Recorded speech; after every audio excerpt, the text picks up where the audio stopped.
Hello, let's enjoy the noontime prayer with the booklet of quarterly 2024 adult Bible study guide. This title is the Book of Mark, and today, lesson 8, Thursday, August 22. Lesson 8, it has actually 13 lessons. Lesson 8, Teaching Disciples. Sunday parties, the God's plan for marriage. Monday, Jesus and children. And Tuesday, the best investment. And Wednesday, can you drink my cup?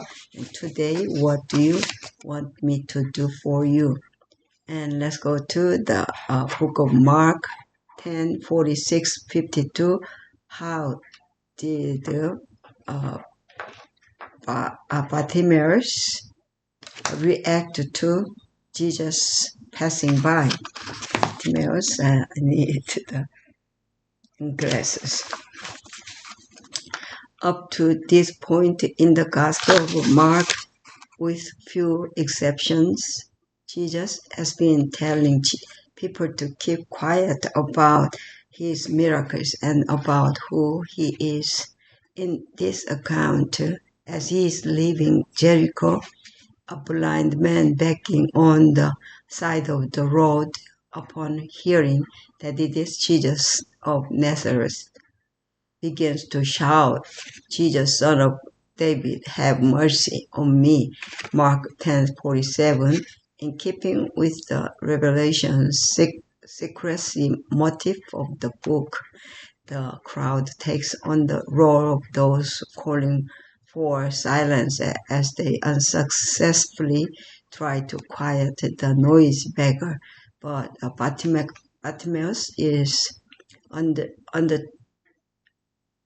undeterred and shouts even louder, "Son of David, have mercy on me." Mark 10:48. His words are both a confession of faith in Jesus as the Messiah and the confidence that he can hear him. The title Son of David in Jesus' day had two concepts connected with it: the restoration of King to Israel's throne, compared with Isaiah 11, Jeremiah 23:5-6, Jeremiah 33:15, Ezekiel 34:23-24, Ezekiel 37:24, Micaiah 5:2-4, Zechariah 3:8, and Zechariah 6:12, and that this personage would be a healer and exorcist. Jesus stops and tells them to call the blind man. Significantly, the blind man throws off his cloak as he comes to Jesus. Blind people in Jesus' day were at the bottom of society, along with the widows and the orphans. These were individuals below subsistence level and real peril. The cloak would be the man's security. Leaving it behind meant he had faith that Jesus would heal him.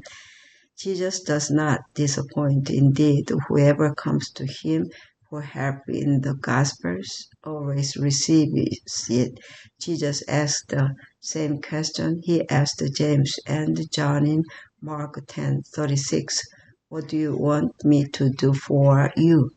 Mark 10:51. Without hesitation, the blind man asks to receive his sight, which Jesus immediately restores. The blind man follows him on the road.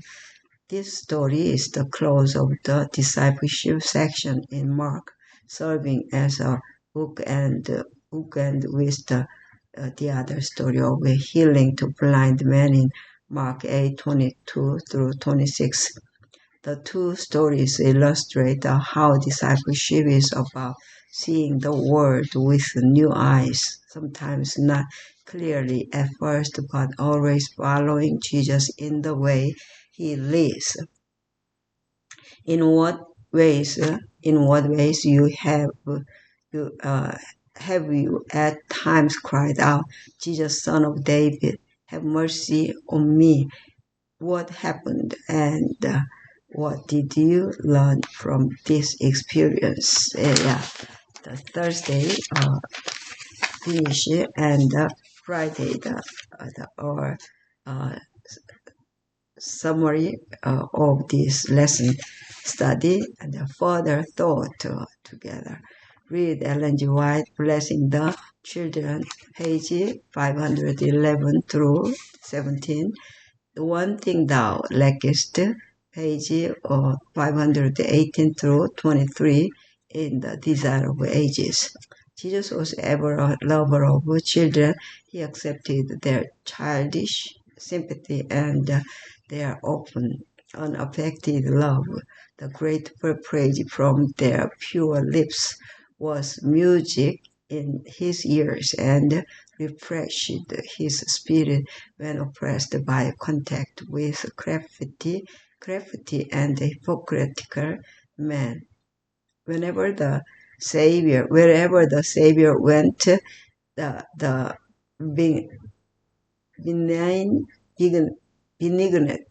benignity of his countenance and his gentle, kindly manner won the love and the confidence of children.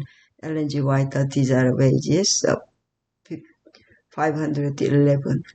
To those who, like the young ruler, are in high positions of trust and have great possessions, it may seem too great a sacrifice to give up all in order to follow Christ.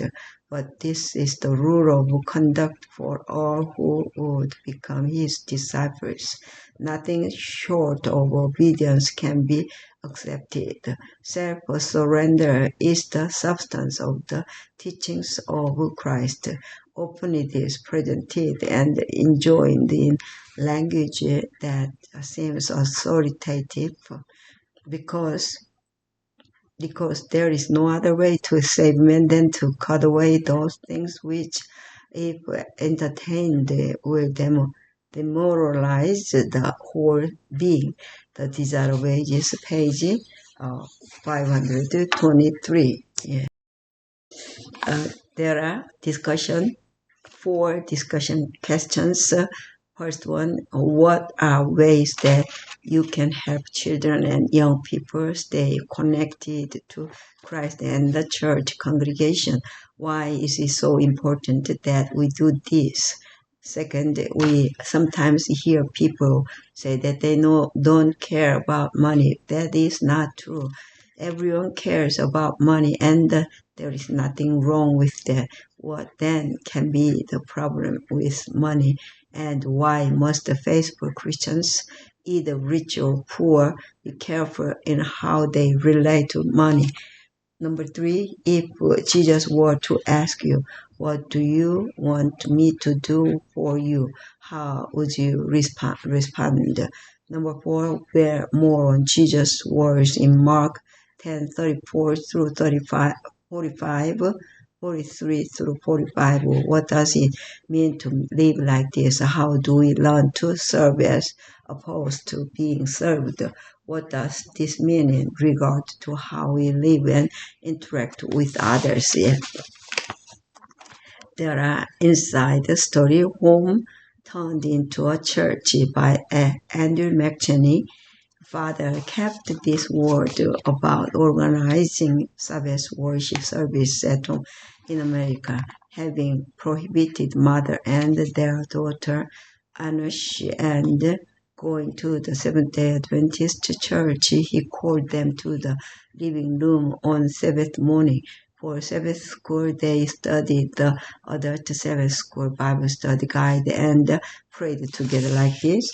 Then the Anush preached a short sermon. The worship service continued for a month. Father, who had never visited an Adventist church, was so serious about the worship service that If guests were visiting, he invited them to the living room, opened his Bible, and said, "Welcome to our worship service. Today is the Sabbath and you can join us." This was not the American way. In America, hosts leave everything to entertain guests. Guests were shocked and wondered what was going on.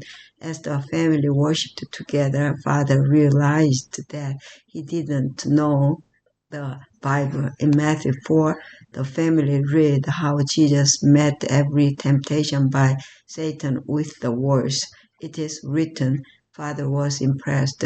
He saw that he wouldn't know if Satan was tempting him if he didn't know the Bible. From that day, he began to read the Bible daily. As he read, he also sought answers. So that day, he began to read the Bible.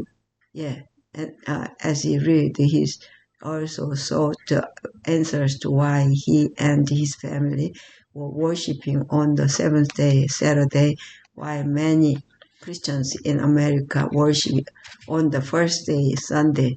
Father had vowed that Enoch and the mother would never return to the Adventist church, and he wanted to keep his word. Enoch very much missed church service, but she hid her feelings because she understood that her duty was to love her father and wait for God to bring him to repentance. But when she learned that the Adventist house church in their town was preparing for a communion service, she asked Father for permission to go. Armenia is a largely patriarchal society where many fathers are the decision makers of the household. Would you follow us to make part in the communion service? She asked. Communion? Father said, I can lead that ceremony too. Nobody went to communion that Sabbath. Then father and mother became grandparents, and she had an older sister who had gotten married and left home, and she gave birth to a baby. Mother learned that the baby and the rest of the family had been lifted up in prayer at church. They prayed for us in church, and I know to take something sweet to them as a thank you gift, she told Father.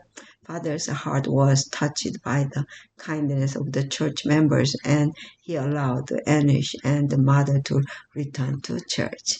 Amen, amen. Yeah, this part of last quarter's 13th Sabbath offering went to open a center of influence for families like Anish's in Yerevan, Armenia. Thank you for helping spread the gospel with your offerings. Next week, Father starts going to church. Yeah, it's provided by the General Conference Office of Adventist Mission, which uses Sabbath School mission offerings to spread the gospel worldwide.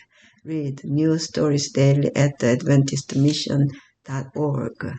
Yeah, let's praise it, God, and then pray the Lord's Prayer. Yes. Our Father, which art in heaven, hallowed be thy name. Thy kingdom come, thy will be done on earth as it is in heaven. Give us this day our daily bread, and forgive us our debts as we forgive our debtors. And lead us not into temptation, but deliver us from evil. For thine is the kingdom and the power and the glory forever and ever. Amen. Amen. Yeah, may God bless all of you, especially the noontime. I also led the morning prayer time and the night prayer time. So I put Korean in Korean, but I just put the noontime prayer time. We just imitated Daniel's 3 times prayer in Babylon. Yeah, there are. It works. to end praise it together. And let's go together. Yeah, amen. May God bless all of you. Amen.